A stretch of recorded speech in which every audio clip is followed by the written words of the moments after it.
शिवचंद्रराव मुंगसे तुम्हाला सांगतो त्यांनी या गावासाठी कडूस गावासाठी आणि पंचकृषीमध्ये चांगली चांगली कामं केलेली. आणि हा पळवा जो रोड होता का, ह्या पळवा रोडचा निधी त्यांनी मिळवून दिला. छगन भुजबळच्या काळात तिकडून त्यांनी छगन भुजबळ छगन भुजबळचे आणि पुलं झालेलं आहे तेलवडीच्या याच्यावर तिथं सुद्धा त्यांनी चांगलं काम केलं त्या पुलाचं. कारण ते शिरूरला जायला रोड नव्हता, तिथं पुढे मातीत किंवा पाणी राहायचं.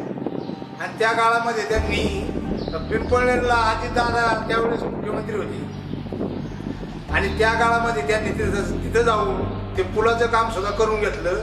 आणि शाळा आमची पडली होती, 7वीपर्यंत शाळा आहे ती पडली होती पूर्णपणे. तुम्हाला सांगतो त्यांनी सुजितदादांच्या माध्यमातून ती शाळा सुद्धा चांगली केली.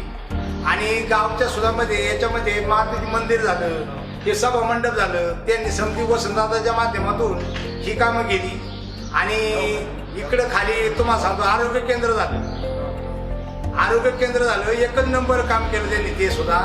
आणि शाळेच्या पडवीज याच्यात आणि त्या शाळा होत्या काय आणि शाळा 2 बांधल्या गेल्या, टाक्यांचं कामं केली गेली, अनेक रोडचे कामं केली गेली, अंगणवाडीचं काम चांगलं केलं. परत तुम्हाला सांगतो इकडं मुख्यमंत्री निधीतून हा शिरूरचा जो रोड आहे तो त्यांनी पाडळीपासून तर कडूसपर्यंत तो चांगला करून घेतला.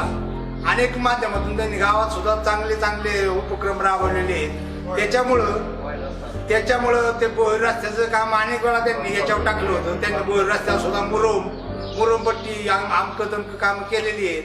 आणि इकडं तुम्हाला सांगतो येवतीच्या शिवारापर्यंत त्यांनी रोडची कामं मुर्मीकरण वगैरे असं ते कामं केली. तिथून कांद्याच्या गोण्या सुद्धा आणता येत नव्हत्या मोटरसायकलीवर, असा रोड होता. तो रोड सुद्धा त्यांनी चांगला केला त्यांच्या याच्यामधून.